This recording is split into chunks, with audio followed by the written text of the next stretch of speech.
So greetings and welcome to another episode of Change or Trois, the time that I spend with two change agents from around this great country of ours, people who are doing things to make a difference. And that statement could not be truer than today when I have two very dear friends and two men that I hold in great respect. First of all, my big brother and my elder in this work, Brother Ron Walker, from the Coalition of Schools Educating Boys of Color, a really important work. Ron has been at this work for more than 50 years, and so I offer respect and deference to you, my brother. Thank And you, we my brother. also have, thank you, we have Brother Anthony Smith, who is the Executive Director of Cities United, one of the most relevant movements for urban America that has happened in a generation. And I am thankful to Anthony for his clear-eyed leadership, for his unapologetic focus on the real issues and what is demanded of all of us to begin to be responsive to those issues. So Anthony, welcome, and I'm glad you're here. Thank you, sir. Glad to be here. So we typically kick these conversations off. I ask folks whenever I have a conversation with them, is who are you in 25 words or less? And so Anthony, who is Anthony Smith? And I do count the words, good brother. I just want to let you know. I appreciate that. I was trying to count them as I was getting prepared to have All right. Brother Raymond. I am Anthony Smith, a black man, the grandson of Willie Maxwell, the son of Martha Robinson, the brother to Michael, Lynn, and Audrey, the husband to Devanya, father to Kendrick, Haig, and Chase, the grandfather to Cadence, a peacemaker, a bridge builder, and just a lover of my people. That is great. Thank you, brother. Ron Walker, Yes, sir. 25 words or less. Who is Ron 25 Walker? words or less. Well, the son of Solomon and Dolores Walker, both born in the Jim Crow South. I am also a believer in the Most High, something greater than myself. I see myself as a grandfather, a father, but also a freedom fighter, a liberator, an advocate for social justice for all of our people. And so thank both of you brothers, man. They're powerful words. I want to just really acknowledge the reality of and the importance of our ancestors and family and how both of you brothers understand yourself. I think that is an important and critical element of us really restoring the village and making it as it should be. But I also appreciate the love for our people. And so, Ron, I'll start with you. How would you describe your current efforts to bring about change in the world? Good question, Brother Raymond. You know, for those 50 years, I think that I've been trying to be a difference that makes a difference. And for the last 15, with the Coalition of Schools Educating Boys of Color, I've been devoted to disrupting, all those systems and injustices that have denied our students, our boys, young men of color for us, but all students who are brown and black and maybe poor, the access to the quality of education they do deserve. So our mission is to, in the case of COSEBOC, is the affirmative, social, emotional, cultural, and academic development of boys, young men of color. And anything that gets in the way of that or that hinders that mission is what we're trying to break down. So working with my brother Anthony Smith and any other organization that has that same mission is what we want to do. We want to be clear in our message, and we want to get the mess out of the message. And be very, very clear that working together is the only way we can solve it. And I appreciate that, and I just want to highlight the whole uh, intentional disruptive nature, because I think the reality is that the experiences of Black and brown boys in the educational system across this country is not anything that any of us should be proud of.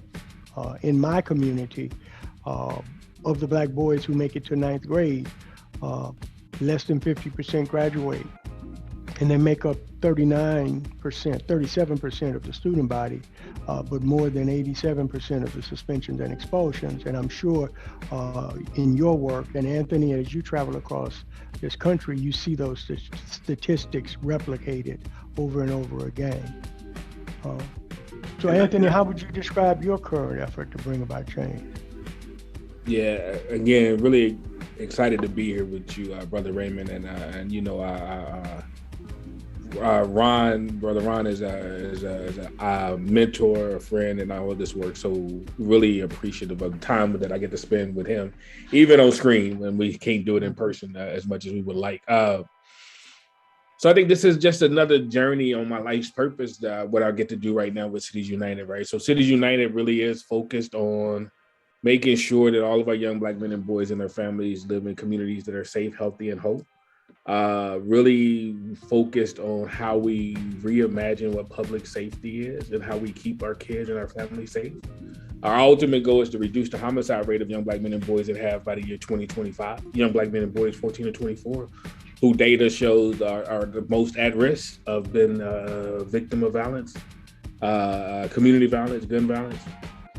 So we are really working hard to help cities really think about how they not only design new strategies to engage young Black men and boys, but it's just as Ron said and you said, Raymond, we need to make sure that they have the best outcomes possible when it comes to their education.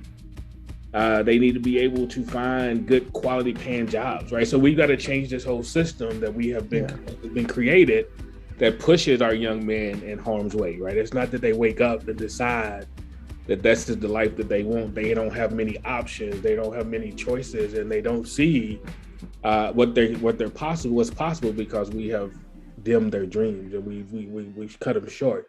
So we're really the goal for us is to reimagine, redefine, and reallocate how we support public safety in our communities, right? So taking away law enforcement jails and detention centers and really focusing in on the things that Ron and you've talked about around quality education, affordable and safe housing, access to quality transportation so I can maneuver through my city. And if I do create or make a mistake, that we're doing more restorative justice and not punitive justice. So we can really make sure that we can make sure that all of our young people, because we all make mistakes, can get back on track and move forward and they're not penalized for the rest of their life. So really trying to create a system where we just care deeply for our young Black men and boys and their families and give them the resources they need.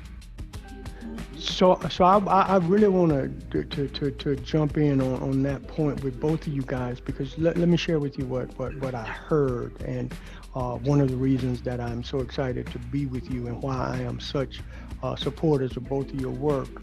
The phrase build, not fix. So very often we have strategies and efforts and organizations and initiatives that are about fixing Black boys, while ignoring the systemic factors that create what we are seeing. Ron Heifetz and Marty Linsky in their writing on adaptive leadership describe it as the myth of the broken system. And their point is that the systems aren't broken, they are performing exactly in the way that those who have leverage want them to perform. And so in both of your works, Anthony, you're talking about reimagining public safety as a hallmark of your work, but really thinking about what it means to be a city holistically. And Ron, you're talking about educational systems. What is the challenge for you? And Anthony, I'll stay with you. What do you see as the challenge in doing this systems change work? Mm-hmm.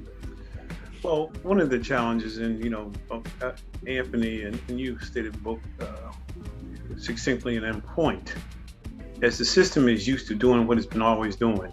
And even when we're talking about disrupting, we know that the system has a funny way of resetting itself once they hear what's going on. Take, for example, critical race theory that had nothing to do with what's going on in the classroom, and how it's been used to, deny and to say these folks don't want to do anything except disrupt, really misaligning things.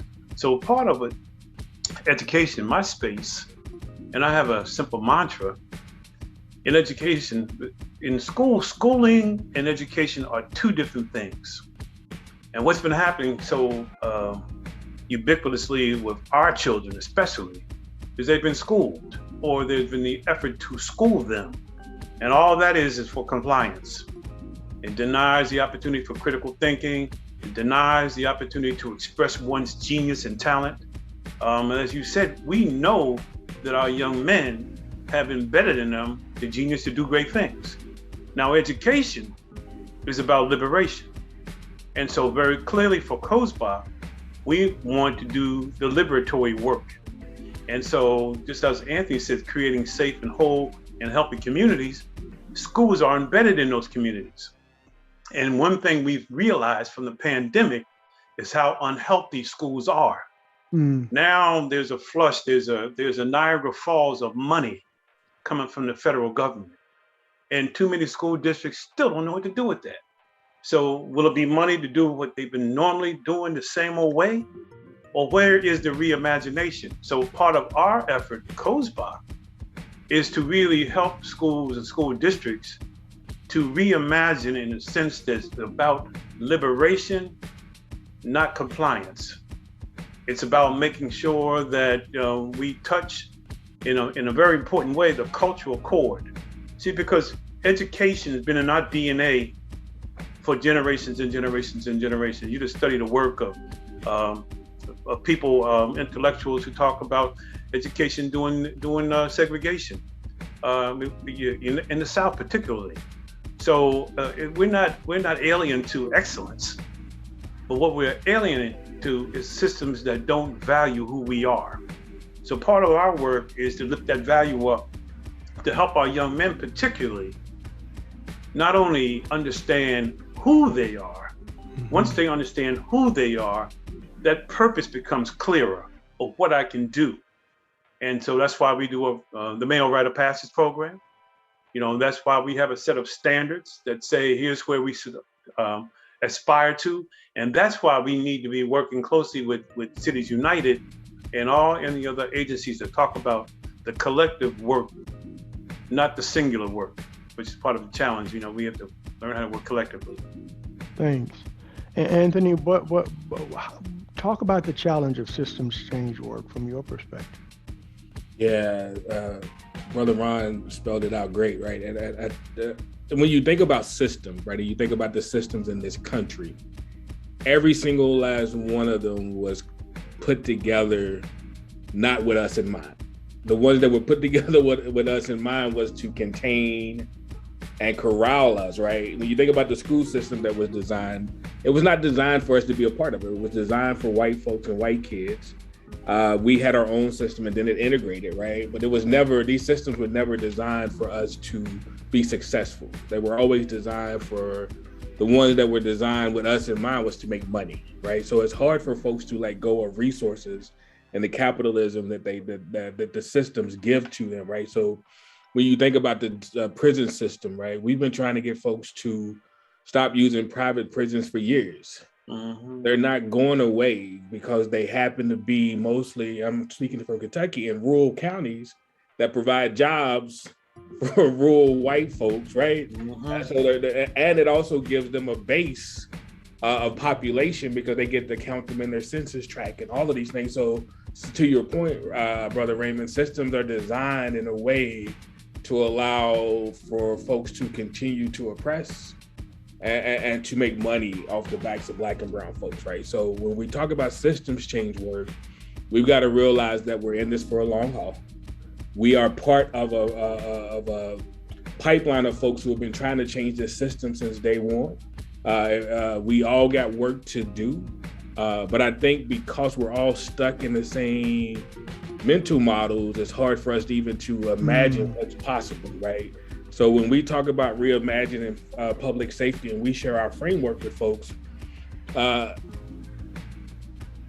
and we used to get a lot of pushback when we talked about our work as public safety work, because folks kept saying public safety means police, law enforcement, and jails and detention centers. And we kept saying, no, it really doesn't.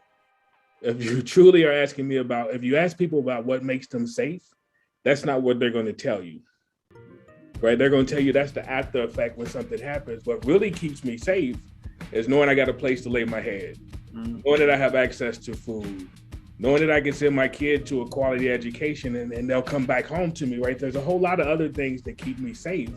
So we were really pushing for years to say the work that we do is public safety, and we really want folks to reimagine what that is, right? And think about it differently. They always wanted us to talk about community safety. I'm like, I'm cool with that.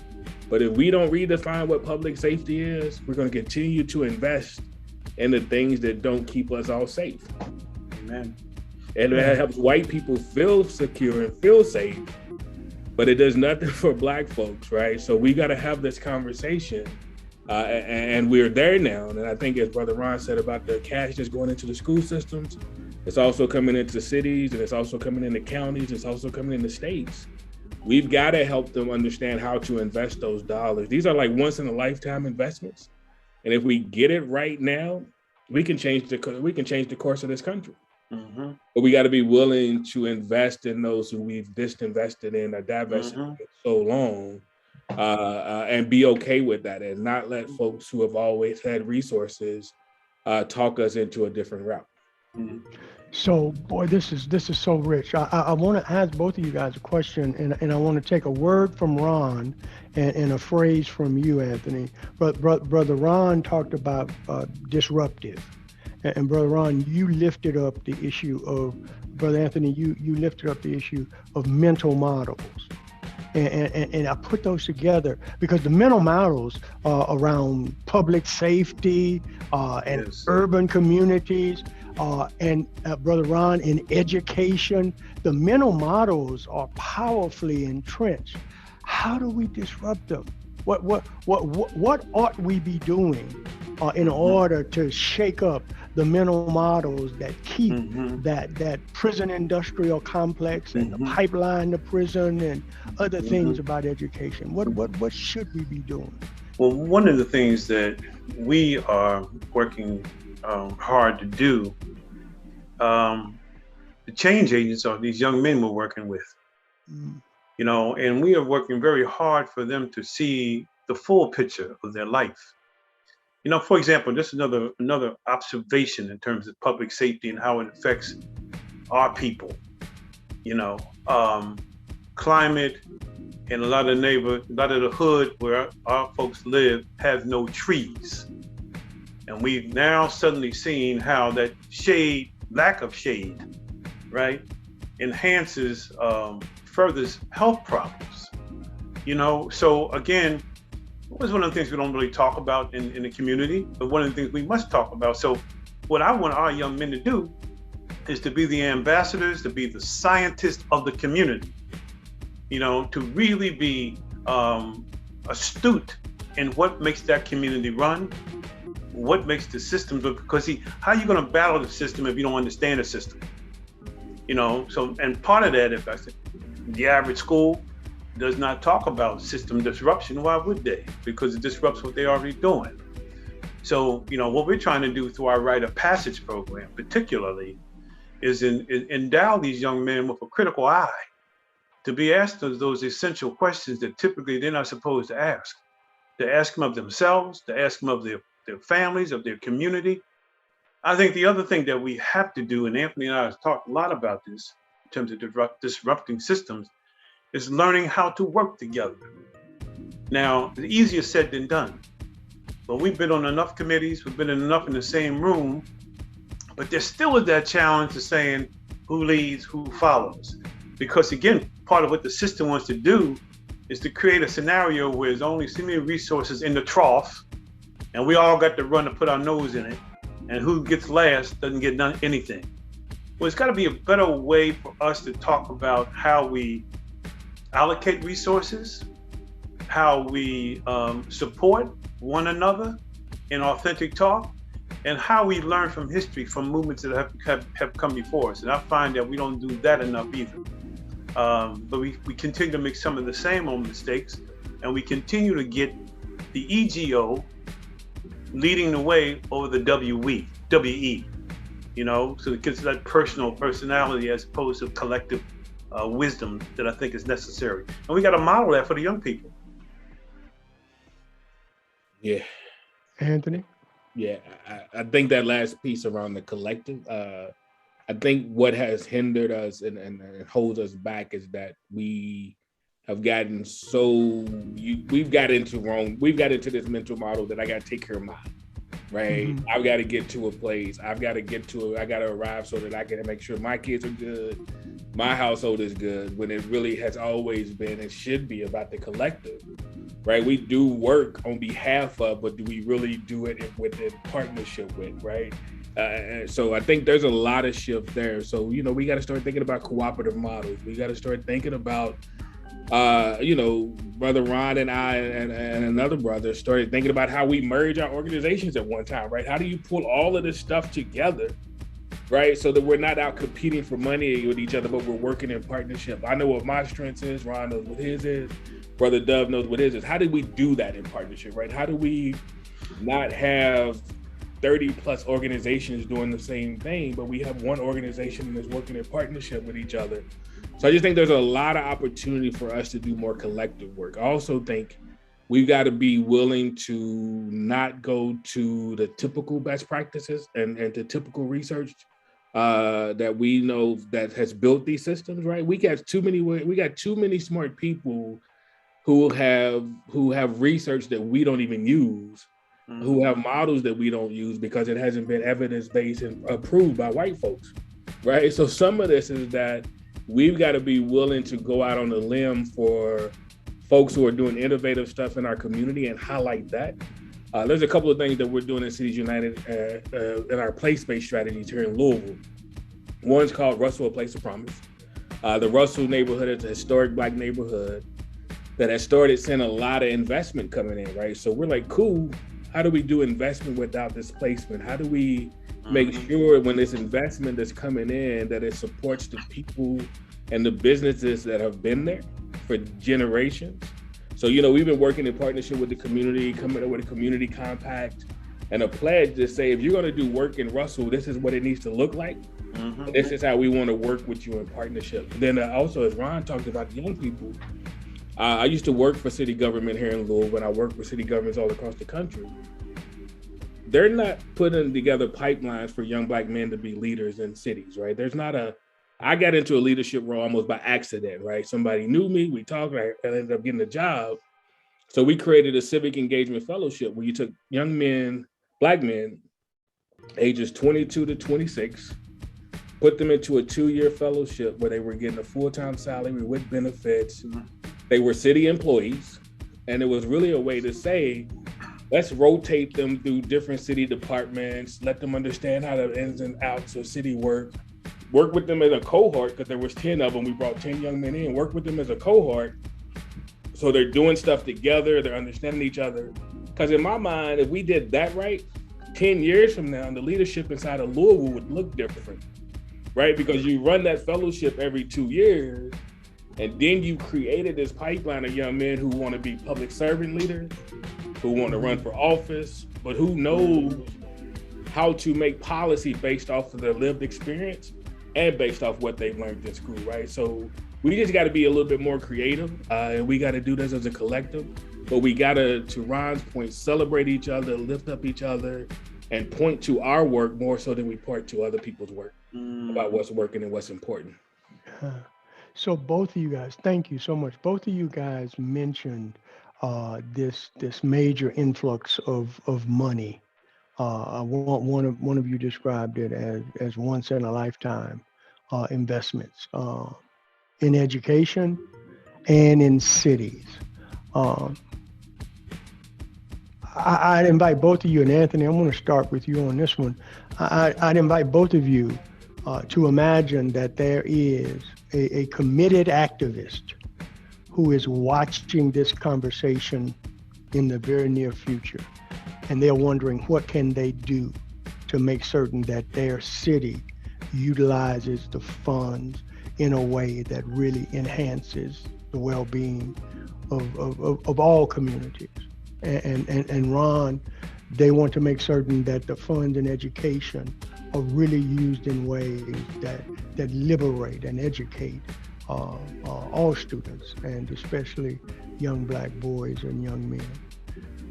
So, Anthony, what would you say that those activists who are watching this conversation and want to know what should I do?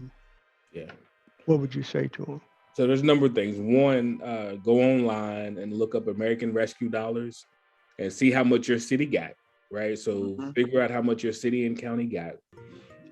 Two, most cities are already have committees and are having hearings on this money. So find out who's controlling those hearings, when they're having them. I know folks like in St. Louis and in Louisville and in Baltimore, they put like online surveys asking community members what they want and how they want to see those dollars used. But I think the first thing really is getting a sense of what your city got. But then start talking to your mayor and your council and your alder folks, council members and your alder members to see how that money is going to be divvied up. And if it's at the county level, making sure you're talking to those commissioners and making sure you're having those conversations. But the first thing just is to get a sense of how much and who has the control over it, and then start building a grassroots campaign around what you believe the money should be spent on, and showing up at those meetings, whether they're on Zooms or in person. You've got to be there. They got to hear your voice. And you've got to make sure that people know where we need those dollars spent at. Thanks, brother. Ron?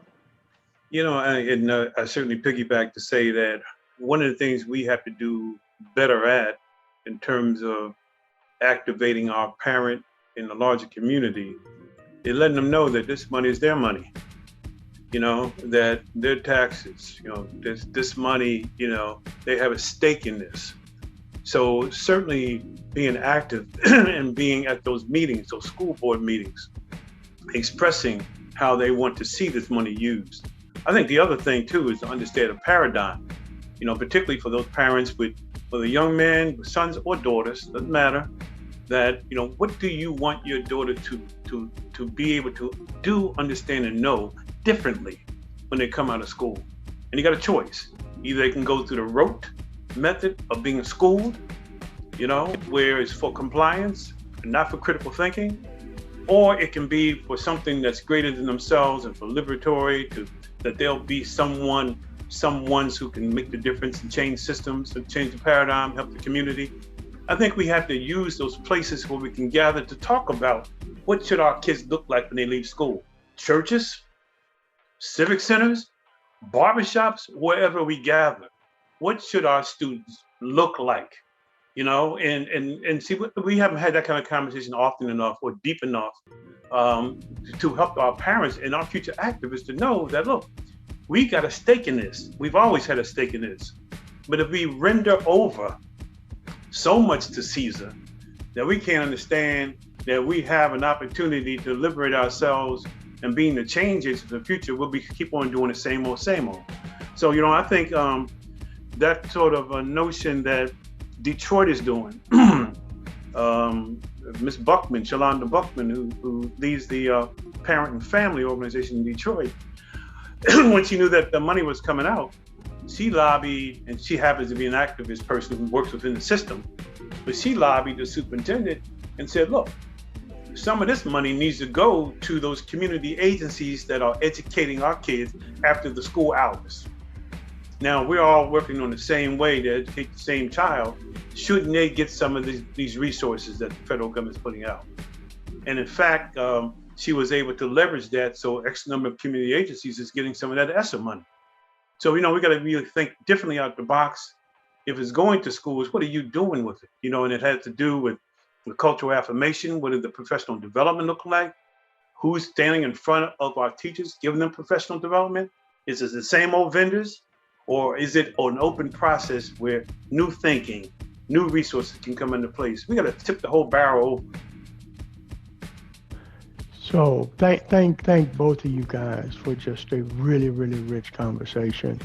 And I just want to wrap it up with this final question to you. Why is the work that you have given yourself to, why is it important? And why is it important now? Ron? I love that question, Brother Raymond. And when I think about that question, I think about both my parents that we started off with and we opened up.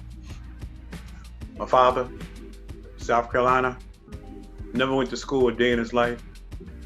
But he found his way to Philadelphia. And one of the things he asked me when I was 14 is, son, would you like to go to college? I said, yes, sir, I certainly would. And I think, Raymond, you've heard this before. And so what he did, he said, the only way I can help you, I'm gonna take you on this construction job with me. I'm gonna give you some big overalls and construction boots. You stay with this carpenter, you stay with this cement mason, and you follow what they say. And I did that for 7 years, working my way through, to pay my way through, eventually to college. But the lesson in that, from him to me, was that this is where you don't want to be. You don't want to be stepping on nails, getting hit in the head with boards. You don't want to do this. That was his plan. And so from that, I gleaned the importance of education from him and from my mother, who was on the other side of the coin in terms of also from Alabama, made their way to West Virginia, then to Philadelphia. She loved education, wanted to go to college, couldn't afford to because of the time of the Jim Crow and no money to be able to do that. But she used to inoculate me nightly. She didn't give me a needle, but she gave me a mental needle by reciting Mother to Son to me and every other poem that Langston Hughes wrote. And planted in me resilience, and planted in me the necessity for me to know who I am, know my culture, appreciate and value it, so that she understood that when I stepped out into the world, being Black and male, it wasn't going to be kindly to me. So those two elements of mother, father, giving me sort of those seeds through their legacy, passing on to me. This is about legacy building too, by the way. So what I'm doing over this past 50 years is trying to do the same for young people, men and women, mentoring, teaching, to say that you got something to give. You got a call. And part of it is to understand what that call is so that we can continue as a great people. You know, we're great people and we do great things. But unless we keep on believing that we can achieve despite the odds, you know, that would be to our demise. And I know we're not going to be ready to stop doing that. Thank you, brother. Anthony, you wrap us up? Yeah, so I think this work is important, and why I do it is important is that when we started Cities United, we were losing 14 young men to gun violence every day, 14 young Black men every day. And that number should make us all understand the sense of urgency and the sense of emergency that we're in. We could be a different place if those 14 young men every day were around, because they could have done a lot of things to help us be a better country, a better people. But we don't have them, right? So for me, the sense of urgency every day is that I know when we lay down every night, we have lost at least 14 young men to gun violence if we don't, because we are not doing enough. And I'm just trying to do my part. And it's even more important now because since COVID has hit, we've had an uptick in community violence across this country. And I could not even tell you the exact number of how many young people we're losing or how many people we're losing today. But I do know that since I talked to folks in Minneapolis about 2 weeks ago, they've had 8 homicides, they've had 40 people shot, and that's just in Minneapolis, right? So this work is the most urgent work in my mind. Yeah. Because we're losing way too many of our young people, and we've got to make a change. We've got to continue to ring the bell to say to folks, this is not right. We can be better and we can do more. Which is why this time right now is so important with these resources and with the elevation of this work to the White House and people paying attention to it in ways that they never have before. So there's just work to be done, and I continue to wake up honored to do this work. I continue to wake up understanding that it needs to be done, but also understanding that we can do it. We can save lives. We can save lives if we choose to. And being on calls with folks like you all, in rooms and spaces with folks like you all, I know there's enough of us who believe it. And as Brother Ron said, we just got to do this collectively if we truly want to have the future for our kids that we say we do.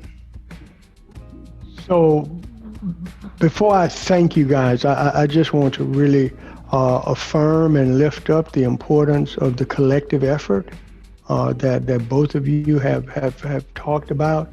It is so absolutely critical that we understand the power of aligning our efforts, finding those places where we complement one another, and how we leverage the skills, talents, abilities, resources that we have to make our work more impactful. So I commend, I want to encourage you guys to find your way back to that table and see if it is possible to create that trifecta, because I don't know Brother Dub, the other brother that you mentioned, but I know both of you guys, and I know the passion and the seriousness of your work, and it aligns in so many ways. And so I just commend you guys. I thank you for making time to have this conversation with me. And I look forward to connecting with you again and just finding out how things are going and how we might be able to work together to make things happen. So thank you. Brother Raymond, thank you for all you do. Metamorphosis and all that you've been doing for years. We appreciate you. Thank you, good brother. Thank you, man. Thanks for having us. Thank you, guys. And I look forward to you guys coming to Baton Rouge sometime soon. Absolutely. All right, my brother. Y'all. All right. Take care.